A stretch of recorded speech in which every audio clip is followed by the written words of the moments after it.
Imaginemos por un momento que construimos una casa entera basándonos en unos planos que, sin nosotros saberlo, tienen un error milimétrico desde la primera línea. Mala idea. Claro, a simple vista tú dices, bueno, las paredes parecen rectas, el techo se sostiene, la pintura es bonita. Pero si te acercas bien, si bajas a los cimientos, pues hay grietas estructurales muy profundas. Ya, y así es exactamente como la humanidad se suele acercar a los textos antiguos, ¿verdad? Exacto, y muy especialmente a los textos religiosos. O sea, se construyen dogmas gigantescos, filosofías de vida y un montón de tradiciones populares sobre traducciones que, bueno, a veces son un poco dudosas, sin darnos cuenta de que los planos originales decían algo completamente distinto. Es una imagen visual muy precisa, fíjate.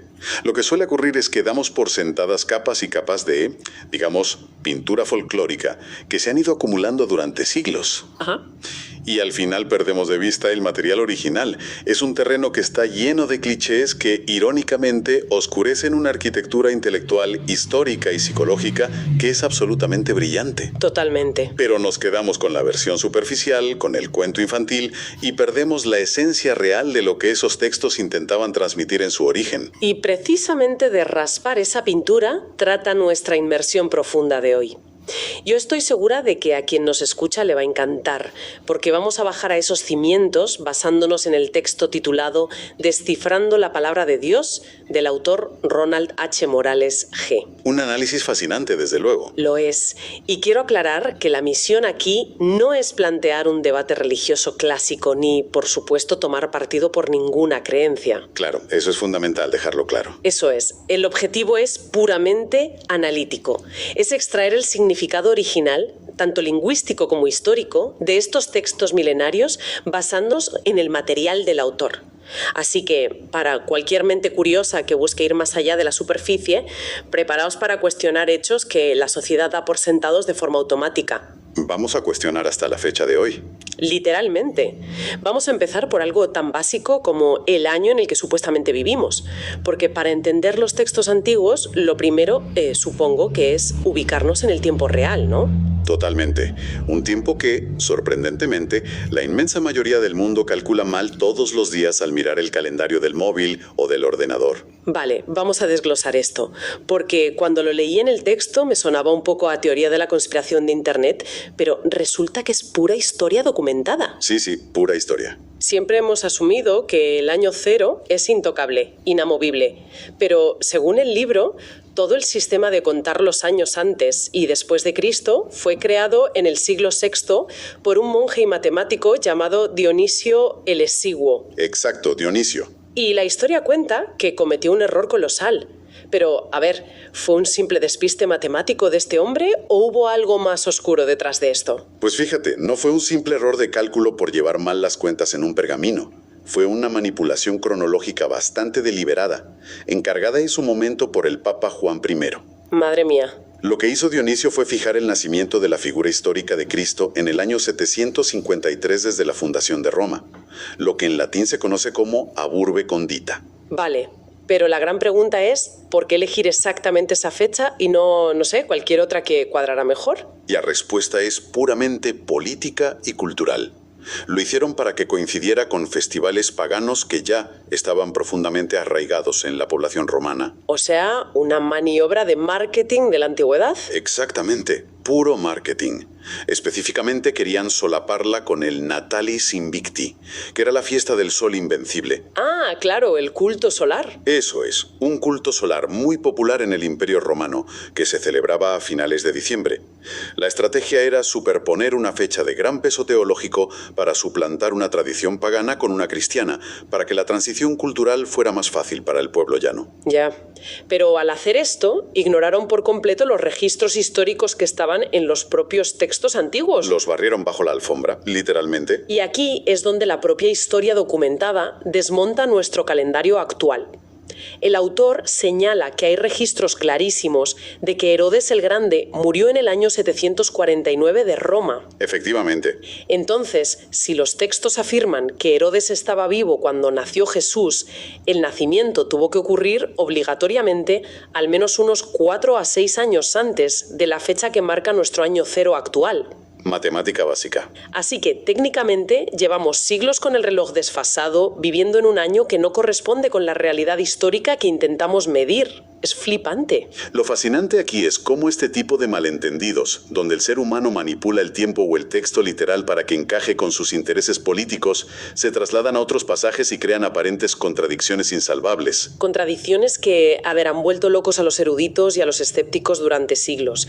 Y el autor aborda uno de los mayores rompecabezas de la antigüedad a raíz de esto, que es la genealogía de Jesús. Un dolor de cabeza clásico para los traductores. Fíjate, ese es un tema súper debatido, porque si alguien lee el Evangelio de Mateo y luego se va y lee el de Lucas, las listas de los ancestros simplemente no coinciden. Para una mente moderna y analítica, eso grita error histórico o texto poco fiable por todos lados. Claro, a primera vista parece un fallo de edición garrafal, como si no se hubieran puesto de acuerdo. Pero el autor explica que no es un error en absoluto, sino una solución jurídica y profética brillante a un problema que parecía imposible de resolver en aquella época. A ver, explícanos esto. Resulta que en ese linaje real había un rey llamado Jeconías. Y siglos antes, el profeta Jeremías había lanzado una maldición formal sobre este rey, dictaminando que ninguno de sus descendientes biológicos heredaría jamás el trono de David. O sea, un callejón sin salida legal en toda regla. Totalmente. Porque si el Mesías tenía que venir de la línea de David, pero esa línea pasaba biológicamente por el tal Jeconías, legalmente no podía reclamar el trono debido a la maldición profética. Correcto. Y es aquí donde la comprensión de la ley judía antigua cambia por completo nuestra lectura. En aquella cultura, la adopción otorgaba plenos derechos legales, exactamente igual que la consanguinidad. Ajá, tenían el mismo peso legal. Traza la línea política.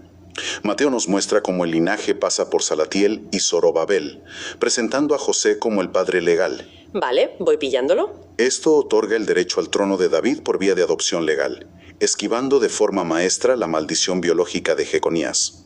A ver si lo entiendo. Es como heredar el puesto de CEO de una gran corporación multinacional, frente a heredar el ADN de tu padre. ¿Me gusta esa comparación? Es que Mateo nos está dando el contrato legal de sucesión corporativa. Nos demuestra que el candidato cumple con todos los estatutos de la empresa para gobernar. Y Lucas, por otro lado, nos entrega el test de ADN. Exacto. Porque Lucas traza el linaje biológico real a través de otro hijo distinto, David, que se llamaba Natán, esquivando completamente a la rama maldita de la familia. Es un tecnicismo legal antiguo de altísimo nivel. Esa es una analogía perfecta para visualizarlo para quien nos escucha. Es como si en los estatutos de esa corporación pusiera que nadie con tu sangre puede ser el jefe, así que buscas la vía del nombramiento adoptivo. ¡Qué inteligente! El autor nos demuestra con esto que cuando leemos estos textos con nuestra mentalidad occidental del siglo XXI, buscando simplemente una lista de nombres aburrida que cuadra a la perfección, nos perdemos toda la sutileza. No es un texto torpe, es la demostración de cómo se navegaba una complejidad jurídica asombrosa para validar un reclamo histórico. Vale, pues si hemos visto cómo la historia se ha manipulado por conveniencia política y cómo hemos malinterpretado la legalidad antigua, vamos a ir a algo mucho más profundo. Retrocedamos al mismísimo origen de la humanidad. Nos vamos al principio de todo. Hablemos de lo que el texto plantea como el mayor malentendido de todos, un relato que ha moldeado la culpa humana durante milenios. Hablamos del Jardín del Edén. El Edén es muy probablemente la historia más infantilizada de toda la literatura universal. Totalmente. Cualquiera conoce la imagen popular, o sea, un jardín bonito, un árbol en el medio, una manzana mágica, una serpiente parlante y un castigo divino brutal por un simple acto de desobediencia botánica. Una locura si lo piensas así en frío. Claro, pero el análisis etimológico, es decir, ir a la raíz de las palabras originales en hebreo que hace el autor en su obra, destruye por completo esta visión de cuento de hadas. Pues empecemos por la famosa manzana, porque siempre nos han enseñado que el problema fue comerse una fruta. Pero el autor señala que el árbol de la ciencia del bien y del mal no tiene absolutamente nada que ver con la agricultura ni con la dieta. Nada en absoluto. La palabra original en hebreo para árbol es aetz, y resulta que proviene de la raíz aetza, verdad. Y esto lo cambia todo. Lo cambia radicalmente, porque aetza significa consejo, designio o decisión. Así que el texto original no está hablando de un manzano literal, está hablando de la autonomía humana. Wow. Representa la capacidad del ser humano de decidir por cuenta propia y bajo su propio criterio aislado qué es bueno y qué es malo. O sea, si conectamos esto con la psicología humana, significa que la historia no trata sobre la gula por comer una fruta prohibida, porque tenías hambre o curiosidad. Trata sobre el ego puro y duro. El ego en su máxima expresión. Es decir, Eva, y por extensión, toda la humanidad a la que ella representa en el relato, es consumida por el deseo egocéntrico de establecer sus propias reglas morales sin rendir cuentas a nadie. Es el nacimiento de la autojustificación. Absolutamente. El autor lo plantea como un tratado psicológico brillante sobre la condición humana. El ser humano siempre busca incentivos para actuar impulsado por sus necesidades y deseos, pero a la vez intenta evadir las repercusiones morales de esos actos. Ese es el verdadero fruto. Y claro, echarle la culpa a una manzana mágica es mucho más fácil para la psique colectiva que admitir que nuestro mayor problema es nuestro propio ego desmedido. Muchísimo más fácil. ¿Dónde va a parar? Pero aquí es donde se pone realmente interesante, fíjate. Porque si el árbol no es un manzano literal, y estamos hablando de un estado psicológico de ego y rebelión, ¿qué pasa con la serpiente? La famosa serpiente. Porque la imagen clásica es la de un querubín caído, hermosísimo, disfrazado de culebra pequeña, susurrando al oído de Eva. Pero el autor dice que la palabra hebrea original es nahash. ¿Qué significa esto realmente? Pues nahash es un término sumamente complejo. Se puede traducir como engañador, adivinador e incluso como dragón o monstruo marino en ciertos contextos del Antiguo Oriente. Un dragón, nada menos. Sí, y lo más revelador de todo es que lingüísticamente está emparentado con los serafines, que en las raíces más antiguas no son ángeles de alas blancas, sino que se describen como serpientes venenosas o serpientes ardientes. A ver si lo entiendo bien. ¿Significa esto que la imagen inofensiva de la culebrita de los libros infantiles está equivocada? ¿Y que los textos antiguos apuntaban a una criatura mitológica mucho más imponente, casi como una hidra, que simbolizaba un ataque psicológico devastador contra la mente humana? Es una hipótesis histórica muy sólida que el autor fundamenta nada menos que con arqueología. Cuéntame más. Menciona cómo en diversas culturas antiguas, por ejemplo en los famosos petroglifos de Jacasia, en Rusia, que tienen unos 5000 años de antigüedad, se representaba a una criatura, una hidra mitológica de 7 cabezas. ¿7 cabezas? Sí, y lo fascinante es la similitud visual y conceptual de esta criatura con la menorá, el famosísimo candelabro judío original de 7 brazos. Espera, ¿la menorá judía está conectada con una hidra de 7 cabezas? Esto rompe muchos esquemas. Sé que choca, pero el autor sugiere que antes del exilio babilónico, cuando el judaísmo absorbió muchísimas influencias externas, la simbología original del pueblo hebreo podría haber estado vinculada a esta figura de la serpiente como símbolo de sabiduría o sanación, pero también de gran peligro. Y esto nos recuerda al Nejustán. El Nejustán, claro, la serpiente de bronce que hizo Moisés en el desierto. Exacto. Moisés levantó una serpiente de bronce en un poste para curar al pueblo de una plaga de mordeduras. Ajá. Pero siglos después, el rey Ezequías tuvo que destruirla y hacerla pedazos. ¿Por qué? Porque el pueblo había empezado a adorar a la estatua de bronce como si fuera un ídolo, olvidando que era solo un símbolo.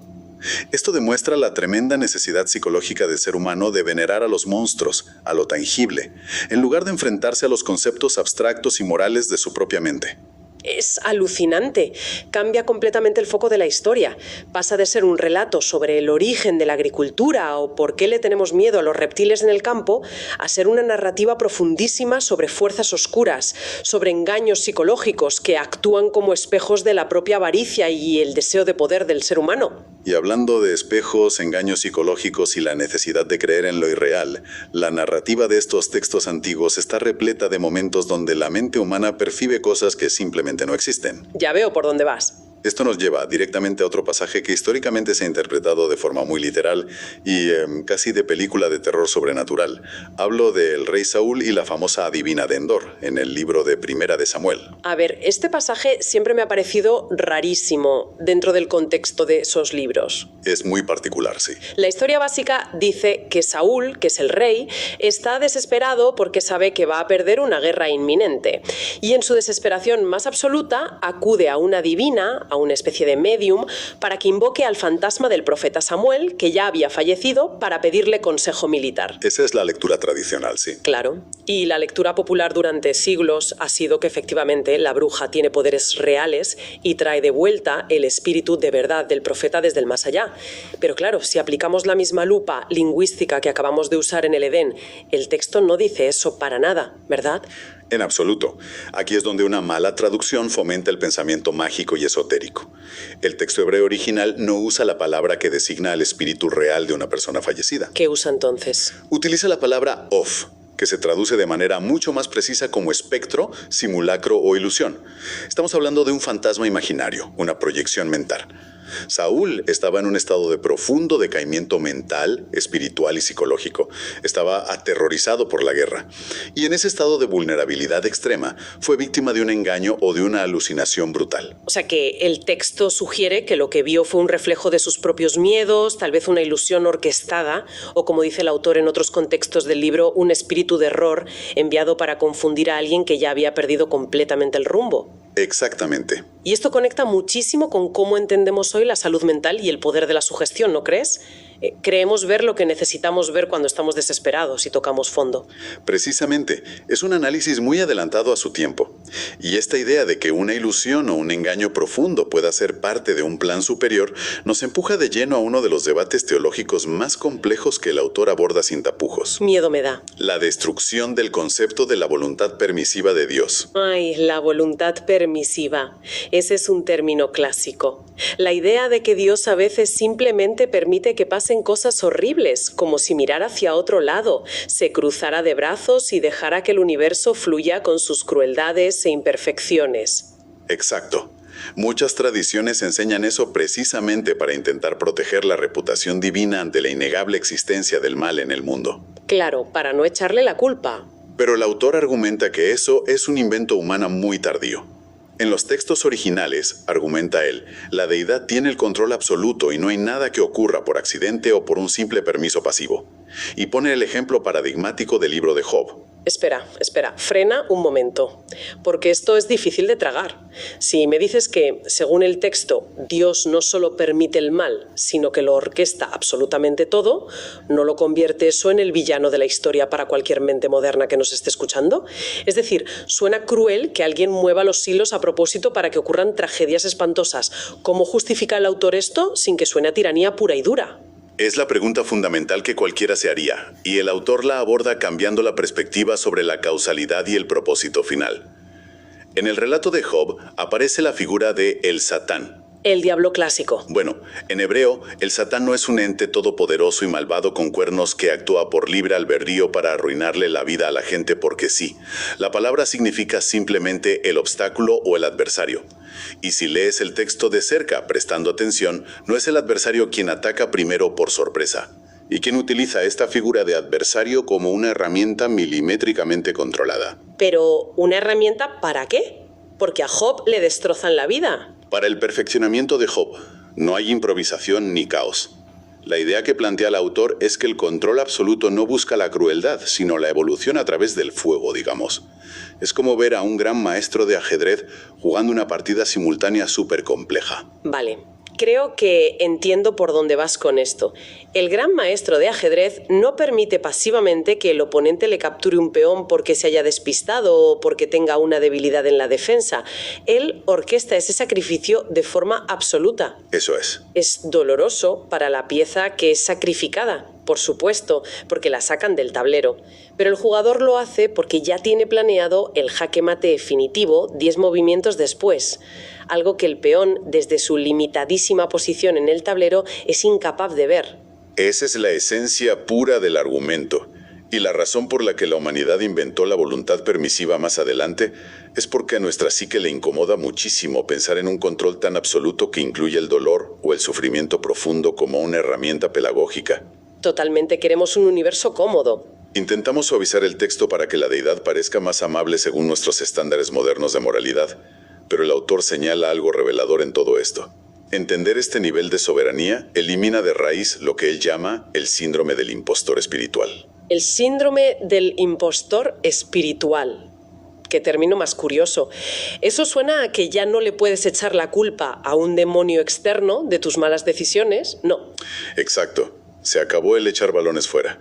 Si asumes que todo obstáculo está orquestado con un propósito de perfeccionamiento, el individuo no puede esconderse en la excusa de que el mal me desvió de mi camino o tuve muy mala suerte en la vida. ¡Qué duro! Te obliga a asumir una responsabilidad brutal sobre tus actos y a buscar un crecimiento genuino, sabiendo que las crisis son, textualmente, herramientas de desarrollo personal ineludibles. Y fíjate cómo estos conceptos macro, estas grandes ideas teológicas sobre el control o el engaño, que parece que nos quedan muy lejos, se filtran hasta nuestro día a día a través de las palabras exactas que usamos. Completamente. Eso nos lleva al último punto crucial de nuestro análisis de hoy. Esos pequeños errores de traducción demuestran cómo se han alterado doctrinas fundamentales que afectan directamente la forma en que millones de personas vivan su vida cotidiana hoy en día, desde cómo van a una boda hasta cómo gestionan un divorcio. Es que las traducciones aplanan la inmensa riqueza de la historia. El autor da un ejemplo magistral de cómo perdemos los matices con la famosa parábola de la fiesta de bodas en el Evangelio de Mateo. Ah, sí. Imaginemos la escena lentamente para visualizar el contexto de la época. Un rey prepara una gran fiesta de bodas para su hijo. Envía invitaciones de lujo, pero los invitados originales rechazan ir e incluso maltratan a los mensajeros del rey. Una ofensa gravísima. Gravísima. Entonces el rey, enfadadísimo, dice, pues id a los caminos y traed a cualquiera que encontréis, buenos y malos, para que se llene la boda.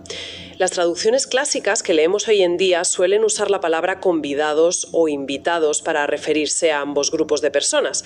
Parecen exactamente lo mismo. Claro, en español no hay diferencia. Pero si vamos al griego original, la distinción entre ambos grupos es profunda y tiene un peso histórico inmenso. A ver. Para el primer grupo, el texto griego no usa una palabra genérica para invitado. Usa keklemenos, que significa literalmente los que han sido llamados por segunda vez. ¡Qué específico! El autor explica que esto se refiere históricamente a la nación de Israel, que en la narrativa bíblica ya tenía un pacto previo, lo rechazó y estaba siendo llamada de nuevo. Pero cuando el rey manda a buscar a gente extraña a los caminos, el texto cambia radicalmente de palabra. O sea, ya no usa keklemenus. No, para nada. Usa la palabra anakeimenon. Y esta palabra significa los reclinados o los adheridos. Y este término técnico se usaba para describir específicamente a los gentiles, es decir, a todo el resto del mundo que históricamente estaba fuera de ese pacto original exclusivo. ¡Madre mía! Al traducir ambas palabras simplemente como invitados, perdemos la increíble revolución sociocultural que proponía el texto. Esa simple palabra anakeimenon es una puerta gigantesca que se abre literalmente a toda la humanidad que antes estaba excluida de la narrativa divina. ¡Wow! Y fíjate que al final de esa misma parábola hay una frase famosísima que usamos casi como un refrán popular en España. Muchos son los llamados y pocos los escogidos. Sí, se oye un montón. Que, dicho así, suena a una especie de lotería cósmica. Suena a que mucha gente se presenta al casting de la vida, pero solo unos pocos tienen la suerte pasiva de caerle bien al director y ser elegidos. Así suena en español, sí, tienes razón. Pero el original griego para escogidos es eklektoi, que en realidad significa llamados de entre los llamados. Esto elimina por completo la idea de la suerte pasiva o el favoritismo arbitrario. ¿Qué implica entonces? Ser eklektoi requiere una respuesta activa al llamado. Implica que el individuo tiene que tomar una decisión consciente de actuar, de cambiar su vida, no solo sentarse en el sofá a esperar tener suerte y ser elegido. Mío.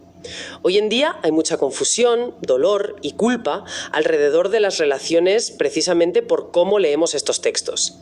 El autor hace una distinción vital entre dos palabras griegas que solemos meter en el mismo saco de lo inmoral, porneia y moichaiai. Este es un punto donde las malas traducciones han generado un daño psicológico real y tangible durante generaciones.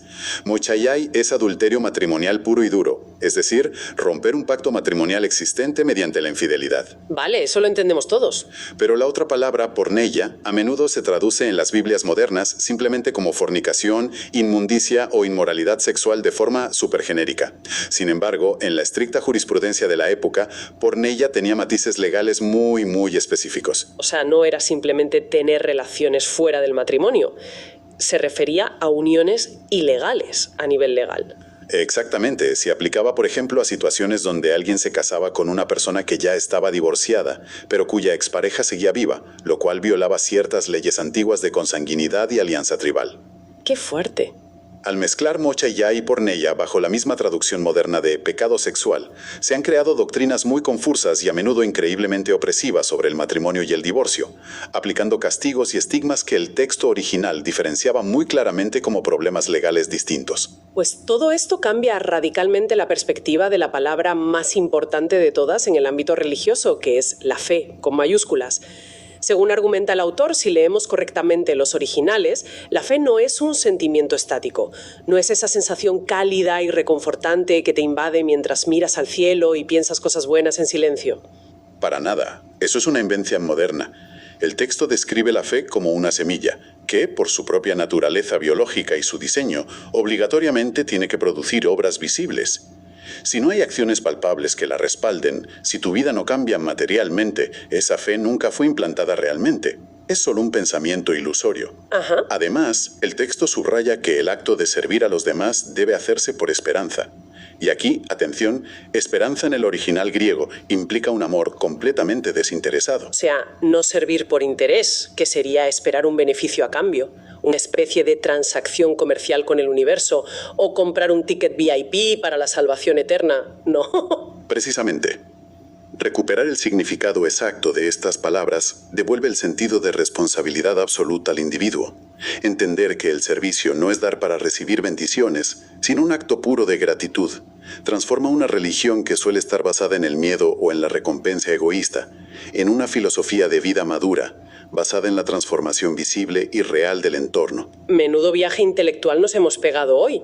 Si echamos la vista atrás a lo que hemos hablado en esta inmersión profunda, hemos pasado de recalibrar por completo nuestro calendario y entender los brillantes vacíos legales en el árbol genealógico de Jesús. Que no eran pocos. Desde luego. Y de ahí a desmitificar la famosa manzana del Edén, para descubrir que el verdadero enemigo era nuestro propio ego insaciable, representado por una hidra psicológica. Hemos visto cómo el fantasma de la divina de Endor era solo un espectro producto de la desesperación, y cómo la precisión milimétrica del griego y el hebreo original rescata conceptos inmansos que estaban literalmente aplastados bajo traducciones simplistas. Es un resumen perfecto, y sobre todo es un recordatorio fascinante de que los textos antiguos, sean de la tradición que sean, no deben leerse jamás con complacencia, ni con nuestras gafas modernas. Eso es fundamental. Exigen estudio crítico, exigen entender el contexto legal e histórico de su época, y por encima de todo, exigen la valentía de desaprender lo que creíamos saber para poder ver lo que realmente está escrito ahí. Y para quienes nos escuchan asiduamente, vamos a dejar una última pieza del puzzle, un último pensamiento provocativo sobre el que podéis reflexionar por vuestra cuenta y que no hemos llegado a analizar a fondo por tiempo. A ver qué les dejas. En el libro del Apocalipsis, ese texto tan críptico y debatido, se habla de dos testigos que aparecerán al final de los tiempos. La cultura popular, ya sabes, ha asumido que son los profetas literales Enoc y Elías regresando físicamente del cielo en una especie de escenario de ciencia ficción estilo película de Hollywood. Sí, la visión típica apocalíptica. Pero fíjate, el autor, aplicando exactamente la misma lupa etimológica e histórica que hemos usado a lo largo de esta charla, afirma que esos dos testigos no son seres humanos voladores que bajan de las nubes. ¿Qué son entonces? En realidad representan a dos árboles de olivo metafóricos. Concretamente la Asamblea Gentil y la Iglesia Israelita, finalmente fusionadas en un solo cuerpo, testificando juntas de forma armónica. ¡Qué maravilla! Es una metáfora preciosa, súper rica y sociológicamente compleja que durante cientos de años hemos reducido a una trama de película de superhéroes. Y esa es exactamente la pregunta que queda flotando para cualquiera que lea estos textos en el futuro. Si el plano original de la casa decía algo tan diferente, tan profundo y lleno de matices, ¿qué otras partes del edificio de nuestra cultura moderna estamos viendo mal? Volviendo a nuestra casa con errores milimétricos del principio. Tal vez la solución no se trata de demolerla por completo con un escepticismo destructivo. No, claro que no. Se trata más bien de raspar esa pintura acumulada, bajar a estudiar los cimientos originales con rigor y maravillarse con la verdadera e inmensa complejidad de su diseño antiguo. Mantener la curiosidad intacta y la mente completamente abierta es sin duda alguna la única manera de lograrlo. Ha sido un placer desgranar todo esto hoy. El placer ha sido mío.